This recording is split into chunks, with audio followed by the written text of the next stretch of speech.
গত বুধবার মহালয়ার মধ্য দিয়ে দুর্গাপূজার আনুষ্ঠানিকতা শুরু হয়েছে। সার্বিক নিরাপত্তার নিশ্চিতে কাজ করছে আইনশৃঙ্খলা বাহিনী। শনিবার বিকেলে রাজধানীর ঢাকেশ্বরী মন্দির পরিদর্শন করেন সেনাপ্রধান জেনারেল ওয়াকারুজ্জামান। সনাতন ধর্মাবলম্বীদের নির্ভয়ে মণ্ডপে যাওয়ার আহ্বান জানান সেনাপ্রধান। সারা দেশে পর্যাপ্ত পরিমাণে সেনা মোতায়েন করা হয়েছে বলেও জানান তিনি। সবাই যার যার ধর্ম শেষে পালন করবে, সেজন্য যা কিছু করতে হয় সেটা আমরা করব। আমরা যে এখন মাঠে আছি, আপনারা নির্ভয়ে আপনাদের পূজা মণ্ডপে যাবেন, আপনাদের এই পূজা করবেন এবং আপনাদের যেই এই পরব যেই এটা সুন্দরভাবে আপনারা উদযাপন করবেন।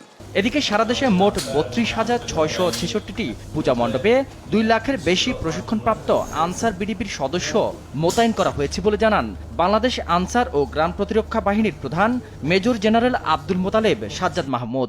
সাধারণ আনসারের পাশাপাশি ব্যাটালিয়ন আনসারের যারা সদস্য আছে তাদেরকে মোবাইল স্ট্রাইকিং টিম প্রত্যেকটা জেলা উপজেলায় আমরা নিয়োগ করেছি, যাতে কিনা মোবাইল স্ট্রাইকিং টিম যারা থাকবে আনসার সদস্যের, তারা যেন দ্রুততার সাথে সেই জায়গায় গিয়ে যদি কোনো হুমকি থাকে সেটা মোকাবেলা করতে পারে। দুর্গাপূজাকে কেন্দ্র করে পুরো ঢাকাতে নিরাপত্তা ব্যবস্থা নেওয়া হয়েছে বলে জানান ডিবি প্রধান। দুর্গাপূজা উপলক্ষে সারা দেশের মতো ঢাকা মেট্রোপলিটন এলাকায়ও নিশ্চিদ্র নিরাপত্তা ব্যবস্থা গ্রহণ করা হয়েছে।